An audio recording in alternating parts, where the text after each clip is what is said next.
Bonjour, bienvenue sur Tech Bro, la tech comme si elle était racontée par un pote. Sur ce podcast, on va aborder plein de sujets différents. L'IA, le DevOps, le DevWeb et plein d'autres trucs. L'idée c'est d'abord que je te parle d'un sujet et ensuite que je t'explique comment tu peux l'utiliser dans tes projets. Du coup, pour ce premier podcast, comme tu as pu le voir dans le titre, on va parler des LLM. Je trouve que c'est important de parler des LLM parce qu'aujourd'hui, il faut comprendre comment ça marche. Je pense que dans les prochaines années, au niveau de l'informatique, ça va surtout tourner autour de l'IA générative. Et donc la base de l'IA générative, c'est les LLM. Donc c'est important de comprendre d'où ça vient. Et avant de te parler de concepts plus poussés comme les MCP, le fine-tuning ou la compression de modèles, on va faire un petit retour aux bases pour que tout le monde soit au même niveau. Alors, qu'est-ce que c'est les LLM? Donc les LLM, le nom c'est Large Language Model. Donc c'est un modèle qui est basé sur le langage et qui a été entraîné sur un large dataset. C'est ça qu'il faut comprendre. Mais pour comprendre comment on est arrivé aux LLM qui sont la base de l'IA générative, il faut comprendre ce qu'il y a eu avant. Et ce qu'il y a eu avant, c'est les réseaux de neurones. Et pour comprendre un réseau de neurones, il faut comprendre ce que c'est un neurone, ce que c'est des couches de neurones et comment on les relie. Alors du coup, c'est quoi un neurone? Alors il faut bien retenir qu'on dit un neurone et pas une neurone, parce que je faisais souvent l'erreur avant. Mais du coup, un neurone, c'est comme une fonction en mathématiques. Si je te prends un exemple, par exemple, une fonction mathématique, elle va recevoir des données en entrée, donc elle prend une ou plusieurs valeurs en entrée, et elle va renvoyer une valeur en sortie. Et ben un neurone, dans un réseau de neurones, c'est exactement ça. On a plein de fonctions qui prennent des données et qui les renvoient. Si c'est par exemple un neurone qui est au début de notre réseau, il va prendre en entrée directement l'input du réseau. Donc par exemple, si c'est un réseau qui traite des images, et ben ce qu'il va prendre en entrée, ça sera un pixel. Par contre, si c'est un neurone qui est plus profond dans le réseau, quand on dit plus profond, pardon, c'est plus avancé, c'est-à-dire il est plus loin de l'entrée et loin de la sortie, et ben il va prendre la sortie des neurones précédents. Et c'est comme ça que les neurones sont connectés. Chaque neurone envoie à un ou plusieurs neurones, et chaque neurone reçoit de un ou plusieurs neurones des informations qu'il va traiter. Voilà, et donc ces neurones, elles sont organisées en couches. Et donc une couche de neurones, c'est un ensemble de neurones qui vont travailler en parallèle, parce qu'elles vont pas dépendre, vont pas dépendre les unes des autres. Et voilà. Ensuite, il faut comprendre donc comment on connecte ces neurones. Et les connexions entre les neurones, c'est ce qu'on appelle les paramètres d'un réseau de neurones. Parce que chaque neurone va être connecté donc à plusieurs neurones, et la connexion, elle va appliquer un coefficient. C'est-à-dire que ce que le prochain neurone va recevoir, c'est pas exactement la sortie du précédent neurone. On va avoir un poids qui va modifier un peu la valeur. Et donc ce poids, ce paramètre, c'est ce qu'on va apprendre pendant l'entraînement. C'est ce que le modèle va comprendre du jeu de données qu'on lui a fourni. Et donc, ces connexions entre les neurones, comme je t'ai dit, c'est ce qu'on appelle les paramètres. Et donc, par exemple, quand on dit que ChatGPT 3, quand il est sorti, il avait 175 milliards de paramètres, et ben il n'avait pas 175 milliards de neurones, il avait 175 milliards de connexions entre les neurones. Donc ça fait beaucoup moins de neurones, mais c'est quand même impressionnant. Et c'est pour ça que on prend en compte le nombre de paramètres dans la taille du modèle, parce que c'est ce qui va prendre le plus de temps à être entraîné, vu que ce n'est pas les neurones qui sont entraînés directement. Ok, maintenant que j'ai fait le petit récap sur les réseaux de neurones, on va aller plus profondément donc dans des vraies utilisations de réseaux de neurones et surtout au niveau des débuts des réseaux de neurones. Parce que du coup, les LLM, c'est vraiment ce qu'on utilise actuellement, mais il y a eu beaucoup d'autres choses avant et ça fait longtemps que les réseaux de neurones y sont utilisés. Par exemple, les transformers, la technologie sur laquelle reposent les LLM comme ChatGPT, c'est un type de réseau de neurones. Mais avant ça, il y en a eu beaucoup d'autres.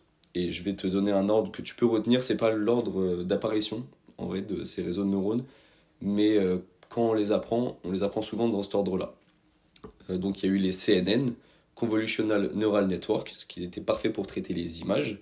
On a eu les RNN, Recurrent Neural Network, donc très bien pour traiter des données séquentielles comme du texte, mais qui avaient un problème car ils oubliaient donc souvent le début de la phrase. Et donc ensuite on a eu les LSTM, Long Short Term Memory. Donc c'est des types de RNN qui devaient pallier le problème d'oubli de début de phrase, mais c'était quand même pas donc aussi impressionnant que les LLM. Donc, ce qu'on va faire, c'est un zoom sur les CNN parce que c'est les réseaux les plus faciles à comprendre. Le C de CNN, comme je t'ai dit, il veut dire convolutionnel. Une convolution, c'est quand on prend, par exemple, là pour le coup, ça va être une image parce que les CNN, ça traite surtout des images. Et ben la convolution du CNN, elle vient du fait qu'on va appliquer un filtre sur cette image. Et le filtre, on va pas l'appliquer directement sur l'image. On va partir d'un petit morceau de pixels, par exemple, en haut à gauche de l'image. On va appliquer le filtre et ensuite on va le faire rouler. C'est-à-dire qu'on va décaler un peu le filtre sur la droite, on va réappliquer le filtre.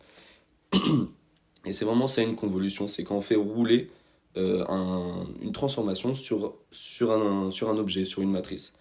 Donc, un CNN, c'est structuré en trois types de couches. Je t'ai parlé des couches juste avant, donc c'est un ensemble de neurones. Et en fonction des connexions entre les neurones, on définit différents types de couches. Et par exemple, dans un CNN, on en a trois. On a les couches convolutionnelles, donc c'est les couches, vraiment les couches mères du réseau, parce que le réseau il porte le nom justement grâce à ces couches. Ensuite, on a les couches de pooling. Ici, c'est du max pooling, mais je t'expliquerai après ce que c'est.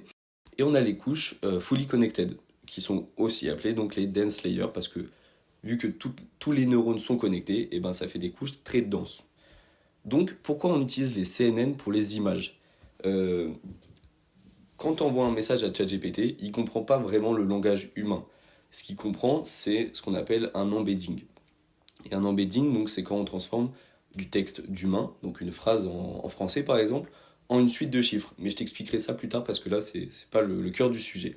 Par contre, une image, quand tu la donnes à un réseau de neurones, eh ben, il peut la comprendre direct. On n'a pas besoin de faire plus de transformations parce qu'en fait, une image, c'est déjà une suite de chiffres. Et pour t'expliquer ça, si on prend une image en 28 par 28 pixels, donc ça c'est les dimensions, et ben chaque pixel, et que l'image elle est en noir et blanc, pardon, chaque pixel, et ben ça sera une valeur entre 0 et 1.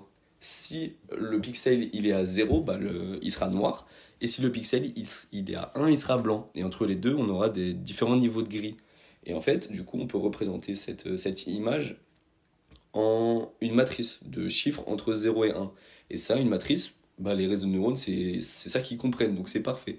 Une image, on peut l'utiliser directement en entrée. Et là, je t'ai parlé d'une image en noir et blanc, mais même une image en couleur, en fait, c'est juste une superposition de trois matrices, et on a une matrice rouge, une matrice verte et une matrice bleue.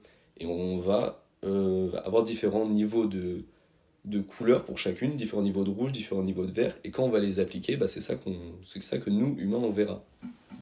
Et donc, je t'ai parlé d'une image en 28 par 28 pixels, bah, j'ai pas pris ça au hasard parce que c'est un dataset qui est très connu et qui est beaucoup utilisé donc, pour le CNN, c'est le MNIST. Donc MNIST, c'est des chiffres écrits manuscritement, donc entre 0 et 9, c'est ça. Donc il y a 10 chiffres. Et chaque image, ça sera un chiffre qui a été écrit à la main. Et donc l'objectif de ce CNN qui traite le cas MNIST, eh ben, c'est de prendre une image en entrée, un chiffre manuscrit, et de te faire une prédiction entre 0 et 9. Donc là, juste avec les informations que je viens de te donner, eh ben, tu es capable de savoir l'architecture d'entrée et de sortie du réseau. Pour le coup, là, l'entrée, ça sera 28 par 28, parce que c'est donc la dimension de l'image, ce qui fera 784 neurones, exactement. Et la sortie, ça sera 10 neurones, parce que le modèle, il va prédire entre 0 et 9, donc ça fait 10. Par exemple, si c'est le premier neurone qui est le plus fort, bon ça je t'expliquerai après, mais c'est que le modèle, il a prédit que c'était un 0. Si c'est le dernier, c'est que c'était un 9. Et donc, comment il va marcher le CNN? Eh ben, il va progressivement extraire des caractéristiques de l'image. Ensuite, il va réduire sa taille et réextraire des caractéristiques, et ainsi de suite, jusqu'à faire une classification. Mais alors du coup, comment ça marche?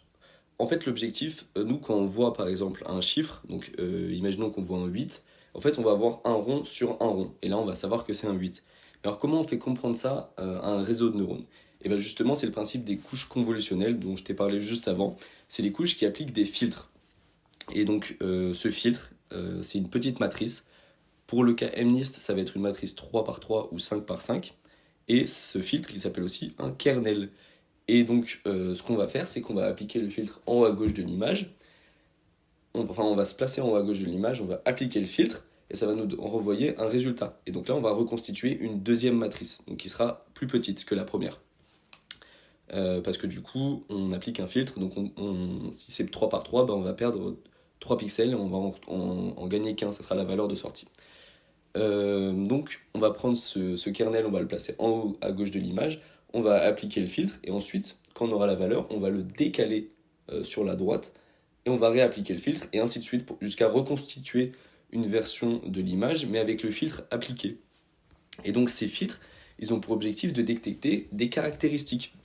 Là, on parle de chiffres, et imaginons que, comme je t'ai dit, on cherche à savoir si c'est un 8. Donc on a mis un 8 en entrée, et le filtre, il va par exemple détecter s'il y a une forme ronde. Quand il va arriver au niveau du rond du 8, vu qu'il aura été entraîné, parce qu'on va entraîner les filtres justement, à détecter des formes rondes, quand il va passer sur le rond du dessus du 8, il va s'activer fortement. Et donc plus tard, le réseau de neurones, il aura compris qu'il y a un rond à cet endroit-là. Et quand il va détecter qu'en dessous, il y a un deuxième rond, là, grâce à son dataset d'entraînement, il saura que c'est un 8. Alors comment ça marche? Parce que du coup, comme je t'ai dit au début, on a des matrices 3 par 3, donc c'est des tout petits bouts d'images. Et ce qu'on va faire ensuite, c'est un max pooling. Donc ça, c'est le deuxième type de couche. Le pooling, c'est quand on regroupe des données et on prend la valeur maximale parce que c'est pour garder le plus d'informations pertinentes. Et du coup, ça va nous permettre de compresser l'image.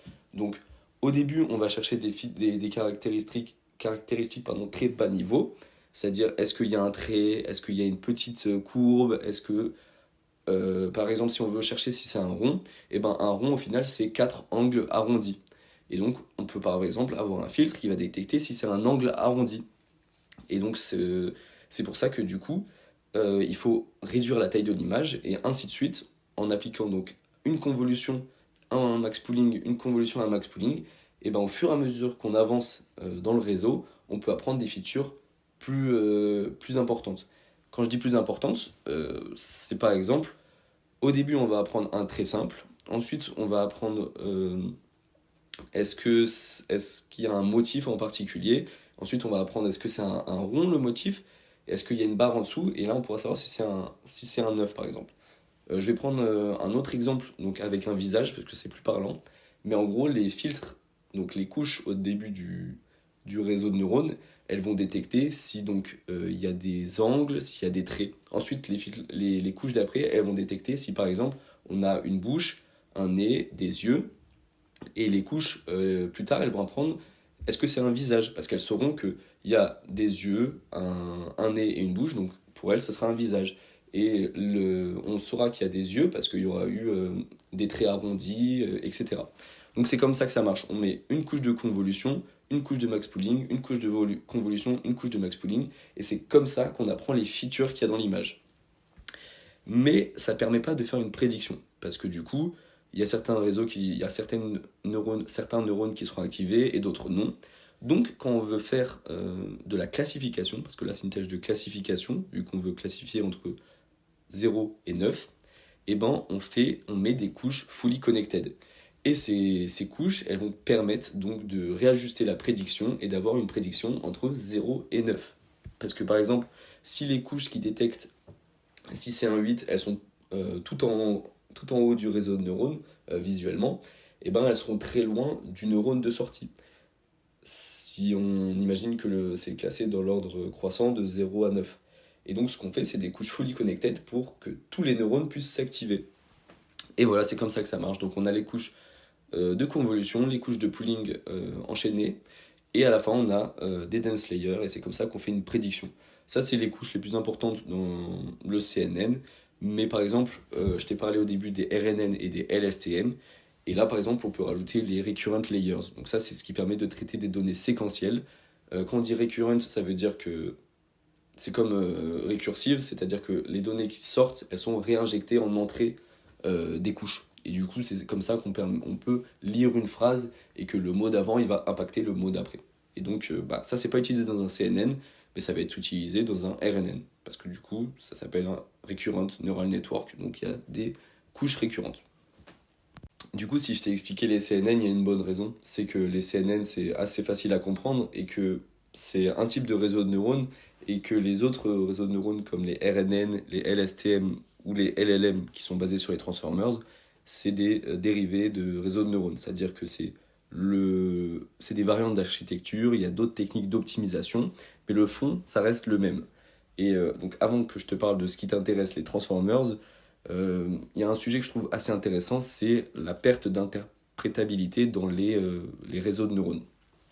Du coup, là, on a parlé des CNN. Donc les CNN, ils traitent principalement des images.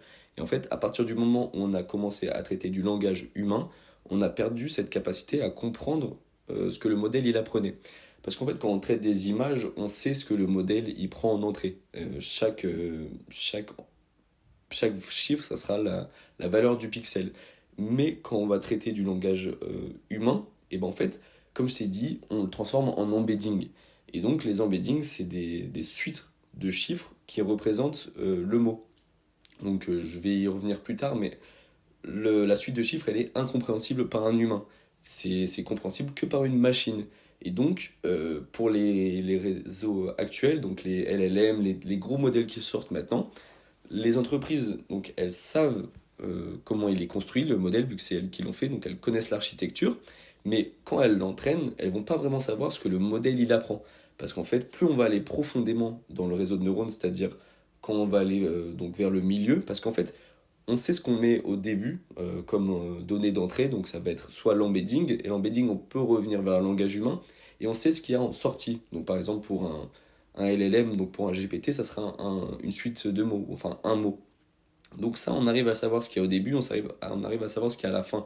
Par contre, quand on va au milieu du réseau de neurones, donc quand on dit qu'on va dans les couches profondes, eh ben c'est impossible pour un humain de savoir ce que les matrices elles représentent. Parce qu'en fait, c'est un espace, on dit un espace latent, c'est ce que le modèle s'est entraîné à comprendre de l'entrée. Mais ça, nous, on ne peut pas le comprendre.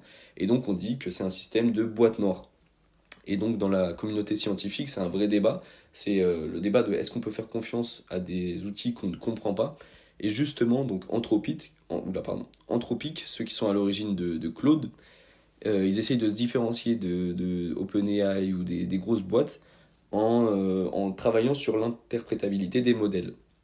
Et ils ont fait pas mal de travaux, si ça t'intéresse, donc tu peux regarder. Et ils essayent de comprendre les features internes. Et les features internes, c'est ce que le modèle il a compris tout seul. Et donc ce que les couches de neurones elles vont représenter. Et pour l'anecdote, on dit que le dernier réseau compris, donc c'était un CNN, c'est pour ça que je t'en ai parlé, c'était en 2012 et c'était AlexNet. C'est un CNN qui est très connu pour la classification d'images.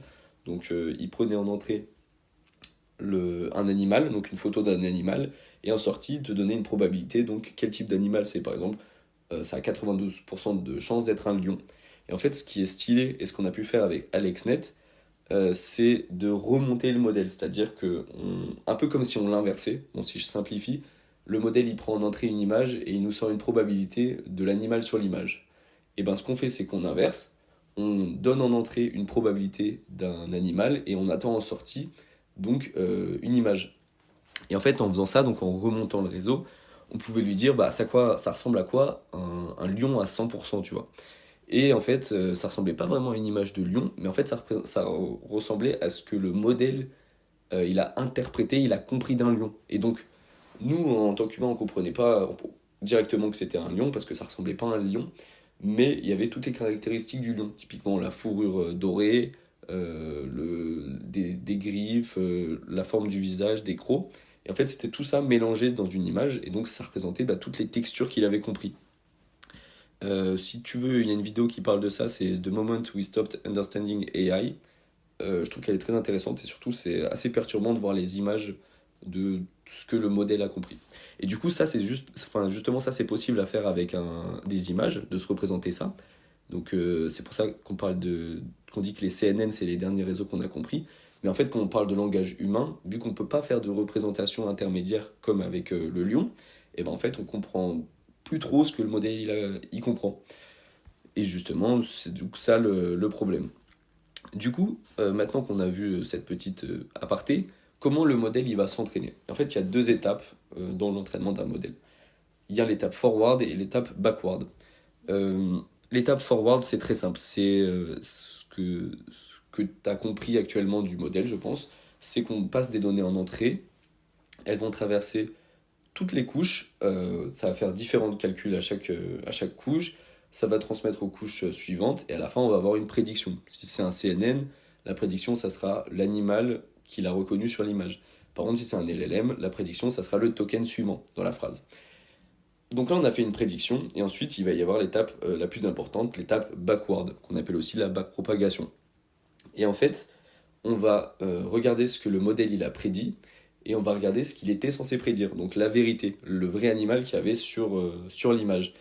Et on va calculer la différence entre la prédiction et la vérité. Et donc ça, en machine learning, ça s'appelle la loss.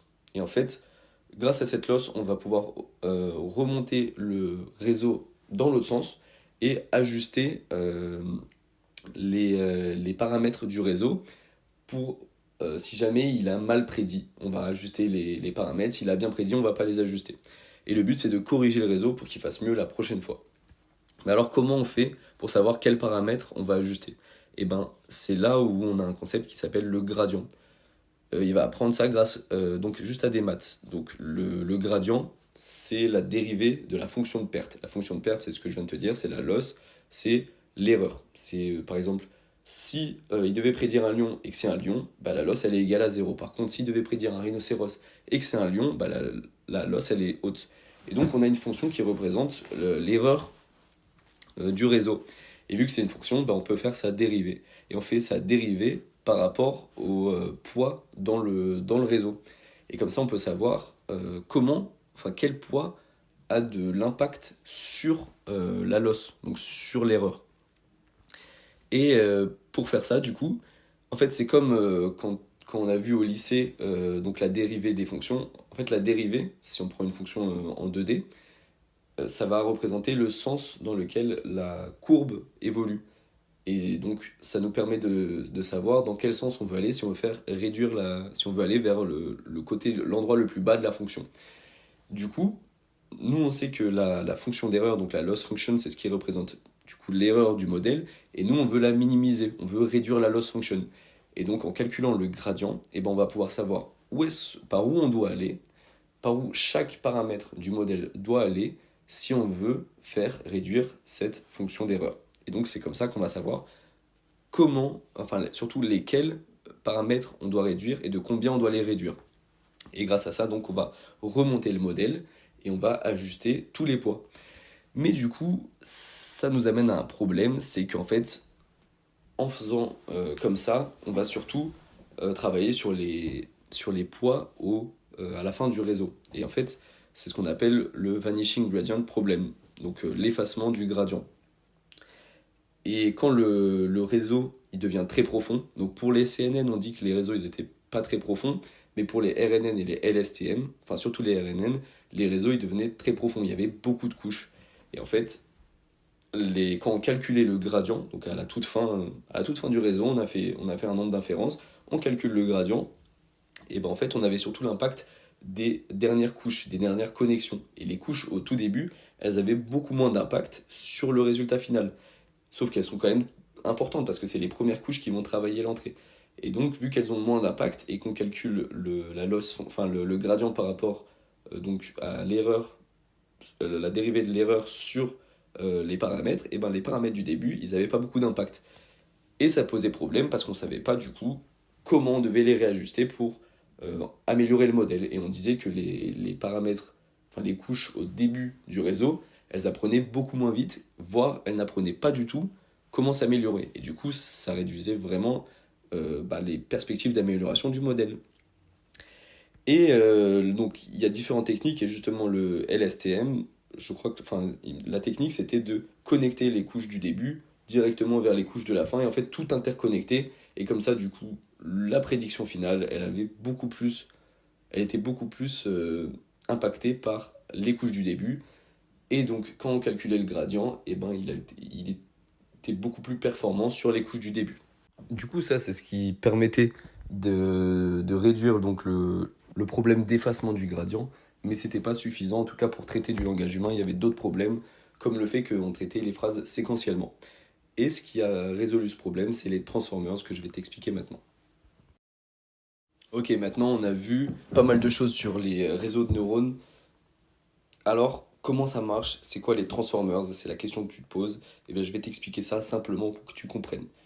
Du coup, juste un petit peu de contexte. Donc, on a pas mal parlé de traitement de texte, donc surtout avec les RNN et les LSTM, parce que du coup, les CNN, c'était pour les images. Mais alors, je vais t'expliquer comment on traite vraiment le texte. Donc, depuis 2013, on a une méthode qui s'appelle l'embedding. Et le verbe to embed en anglais, ça veut dire intégrer. En fait, l'idée, ça va être d'intégrer le sens d'un mot dans une suite de chiffres. Et quand on parle de suite de chiffres, on appelle ça des vecteurs. Si jamais tu sais pas, donc ces vecteurs, on peut les comparer entre eux. Parce que c'est des suites de chiffres. Et si on a deux vecteurs, on peut faire vecteur A moins vecteur B. Et ça nous donne la distance entre les deux vecteurs. Justement, cette distance, elle va avoir du sens. Parce qu'en fait, on parle d'embedding. Donc on parle de suite, enfin de vecteurs qui intègrent le sens d'un mot. Et le but, c'est que du coup, si on compare deux mots qui n'ont rien à voir en langue française, on saura qu'ils sont très distants. Par exemple, le mot voiture et pizza. Et ça va être la même chose avec leurs embeddings. Si on compare l'embedding de voiture et l'embedding de pizza, ils seront très éloignés. Par contre, si on compare deux mots qui ont plus de liens, par exemple le mot chien et chat, ils seront plus proches que le mot voiture et pizza. Et par exemple, on peut faire des trucs qui sont assez amusants. Donc cet exemple, il est souvent donné. Mais par exemple, la distance entre le vecteur du mot homme et le vecteur du mot femme, il est équivalent à la distance entre le vecteur du mot roi et le vecteur du mot reine, parce que la différence entre un homme et une femme, c'est la même différence qu'entre un roi et une reine. Et justement, en fait, on peut utiliser ces vecteurs, et en fait, c'est comme ça qu'on va utiliser ces vecteurs dans les réseaux de neurones, et en particulier dans les LLM. Et c'est pour ça qu'on parle de modèle de langage. Alors, c'est quoi l'architecture classique d'un LLM?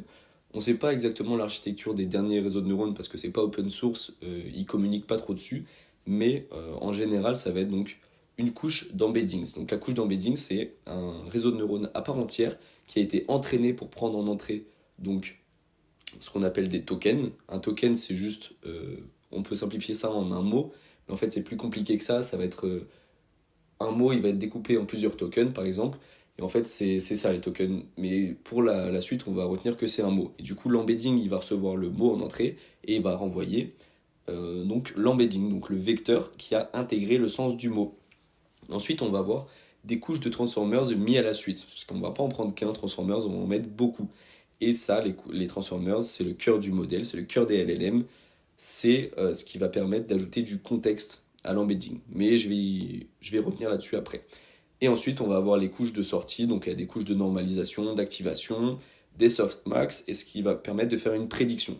Donc quand on prend un LLM, on lui met une phrase d'entrée, par exemple, il fait très, donc il fait très, et il va nous prédire le mot suivant. Le mot suivant, ça peut être chaud, froid, et il va associer une probabilité à ce mot. Par exemple, il fait très, 80% de chances que ça soit chaud, parce qu'avant, on a parlé d'un pays chaud, par exemple. Et donc, c'est comme ça que ça marche. Un LLM, il va prédire juste un mot.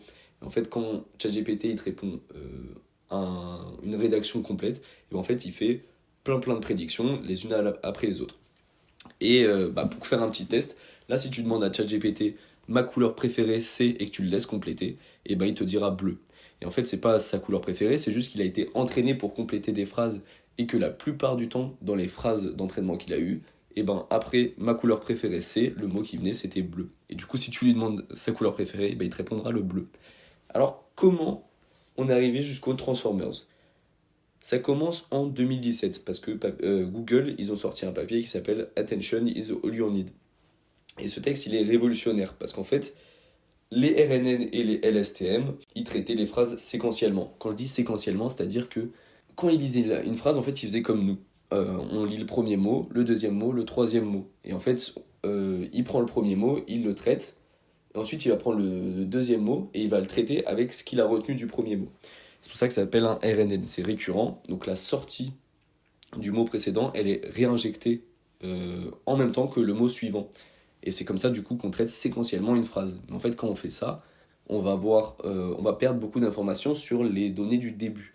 Et justement, les Transformers, ils changent tout parce qu'en fait, ils vont lire toute la phrase d'un coup. C'est-à-dire, ils vont la scanner en entier, pas mot par mot, ils vont lire tous les mots d'un coup. Du coup, comme je t'ai dit, la première étape d'un Transformer, ça va être l'embedding. Donc, on transforme le mot en langage humain, en français, vers un vecteur, donc une suite de chiffres. Sauf qu'on va avoir un problème, c'est les mots polysémiques.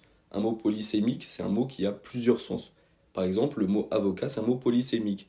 C'est-à-dire qu'en fonction du contexte de la phrase, le mot avocat, il ne veut pas dire la même chose. Si je te dis j'ai pris une salade avec des avocats et je vais aller en prison, j'ai besoin d'un avocat, toi tu vas comprendre que c'est pas le même avocat. Par contre, comme on a entraîné le modèle, lui il va recevoir le mot avocat, il va te renvoyer exactement le même vecteur. Et sauf que quand on va traiter les deux phrases, les deux vecteurs ils devraient pas avoir le même sens. C'est-à-dire que si on calcule les distances, comme je t'ai dit avant, entre le chien et le chat, le mot avocat il devrait avoir une position en fonction de son contexte. Et justement, c'est ce qu'on appelle l'attention. Et en fait, ça va être le fait de d'adapter l'embedding au contexte de la phrase. Je vais te donner un autre exemple.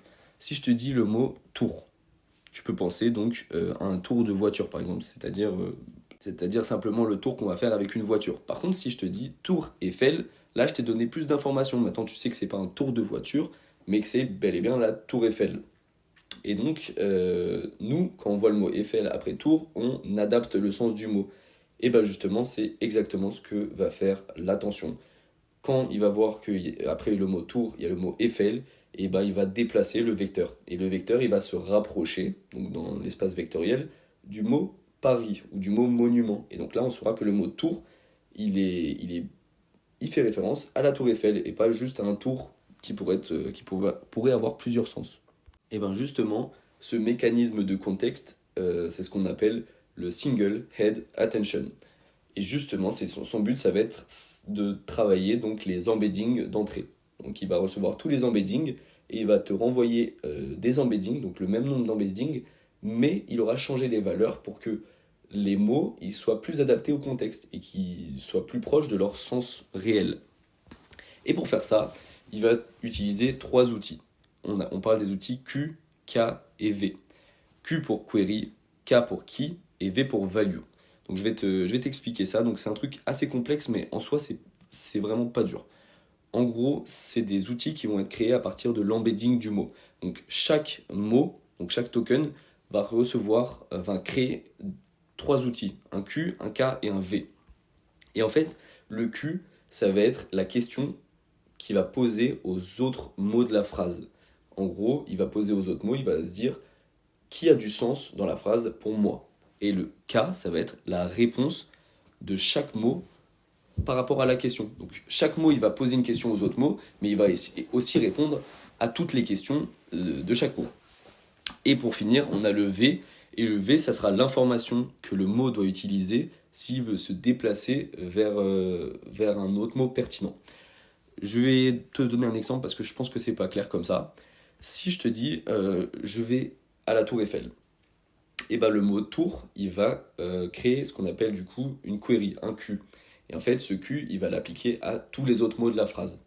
Et comme ça, il va savoir quel mot a du sens par rapport à moi. Et il va l'appliquer pas juste par rapport au mot, il va l'appliquer par rapport au K du mot. Et en fait, quand il va faire le calcul entre le Q de tour et le K de Eiffel, on va voir qu'il y a un match, quoi. En gros, il y a beaucoup de sens entre les deux. Et donc, le mot tour, il saura que pour se rapprocher de son vrai sens dans la phrase, il devra utiliser le V de Eiffel. Et donc, il va prendre son V et il va ajuster son propre embedding par rapport à ce V. Et résultat, le mot tour, il va se rapprocher du mot Eiffel, du mot Paris, du mot monument, grâce juste à ce simple mécanisme. Mais du coup, ça c'est juste une tête d'attention. Mais alors pourquoi on en met plusieurs à la suite? En fait, chaque tête d'attention, elles vont se spécialiser sur des types de relations entre les mots. On va avoir des types, par exemple, sujet-verbe, verbe-objet. Si par exemple je prends la phrase « le chat noir va dans la cuisine », en fait on va avoir une tête d'attention qui est spécialisée sur les noms communs. Ce que je veux dire, c'est que cette tête d'attention, quand elle va quand elle va traiter le mot chat pour le rapprocher de son sens, en fait, chat c'est un nom commun. Et en fait, on peut dire que par exemple, cette tête d'attention, elle sera spécialisée dans le fait de détecter s'il y a des adjectifs pas loin d'un nom commun. Et donc la query dans cette tête d'attention, ça sera par exemple, est-ce que il y a des adjectifs dans la phrase qui sont proches d'un nom commun? Et du coup, le mot chat, c'est un nom commun. Donc quand il va utiliser sa query, par rapport au mot noir qui est un adjectif, et ben ça va beaucoup matcher parce que cette tête d'attention, elle sera spécialisée là-dedans. Et cette tête d'attention, elle permettra du coup d'ajuster le mot chat par rapport au mot noir pour qu'on se rende compte que c'est bien un chat noir. Et justement, chaque tête d'attention, elle aura un type de relation possible. Des relations temporelles, par exemple, pour comprendre s'il y a un événement qui s'est passé avant ou après dans la phrase.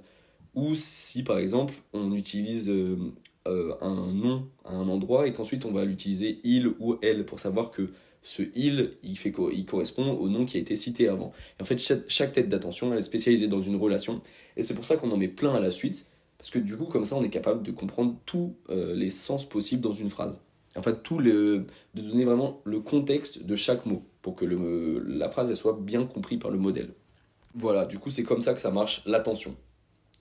Juste, il y a un petit truc à savoir qui est intéressant, c'est que quand tu regardes l'architecture d'un Transformers, on a des masques d'attention. Mais alors pourquoi on a des masques d'attention? Et en fait, c'est simple, c'est pour éviter que le modèle y triche. Parce que quand on va entraîner un LLM, on va lui donner un énorme texte en entrée et il va faire une inférence et il va prédire le texte d'après et on va voir si c'est le bon texte. Enfin, il va prédire le token d'après, pardon, et on va voir si c'est le bon token. On va pas juste lui donner, par exemple, le chat noir boit de l'eau et lui demander de prédire l'eau. On va lui donner, donc on va bien lui donner cette phrase, mais on va aussi lui enlever un mot à chaque fois et lui demander de prédire le mot d'après. C'est-à-dire qu'on va lui demander de prédire le chat noir boit de, le chat noir boit, le chat noir. Et en fait, on va lui donner toutes ces séquences de phrases et comme ça, juste avec un corpus de texte, on va pouvoir l'entraîner à faire plein de prédictions et pas juste une seule prédiction avec un corpus de texte. Le problème, c'est que on va calculer la matrice d'attention QK. Et en fait, cette matrice d'attention, elle va dépendre des mots futurs. C'est-à-dire que le mot chat, il va calculer la matrice QK par rapport au mot O. Alors que le mot O, il est à la fin de la phrase. Et donc, en fait, le modèle, il saura qu'il y a quelque chose qui ressemble à O à la fin de la phrase. Et ben, c'est pour ça qu'on va utiliser un masque d'attention. C'est-à-dire que euh, pendant l'entraînement, et ben, les mots qui sont en fin de phrase, ils seront masqués au niveau de l'attention. Et du coup, on calcule que l'attention avec les mots d'avant. Et ça, c'est pour améliorer et pour éviter de spoiler le modèle quand il s'entraîne. Mais du coup, pourquoi on met plusieurs Transformers à la suite? Et parce qu'en fait, un Transformers, il va rien prédire. Un Transformers, son objectif, c'est d'affiner l'embedding qu'il a en entrée. Et en fait, on en met beaucoup pour qu'il s'adapte au contexte global. Au début, on a un mot qui est embeddé brut, et à la fin, on a vraiment un embedding du mot qui dépend de tous les autres mots dans la phrase, qui a compris vraiment le sens, qui a compris toutes les relations entre les mots. Et en fait, c'est ça le taf du Transformers, c'est de vraiment affiner les embeddings. Ce qui va prédire par la suite, ça va être des couches spécialisées dans la prédiction. Et là, on va passer sur des réseaux de neurones plus classiques. Mais vu qu'ils vont recevoir donc des embeddings avec beaucoup de contexte, et ils pourront facilement prédire le mot suivant.